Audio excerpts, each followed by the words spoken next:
জুলাই বিপ্লবের মতো ঘটনা ঘটে বলেই অত্যাচারী শাসক স্বৈরাচারের পতন ঘটে।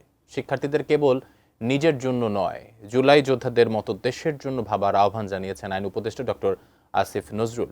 শনিবার রাজধানীর পূর্বাঞ্চলে চায়না বাংলাদেশ ফ্রেন্ডশিপ এক্সিবিশন সেন্টারে ও লেভেল এবং এ লেভেল পরীক্ষায় কৃতিত্ব অর্জনকারী শিক্ষার্থীদের সংবর্ধনা অনুষ্ঠানে কথা বলেন তিনি।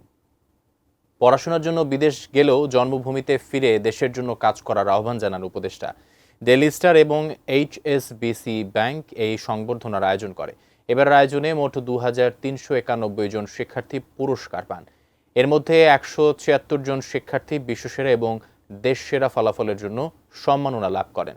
6 জন শিক্ষার্থীকে সর্বোচ্চ কৃতিত্বের স্বীকৃতি দেওয়া হয়।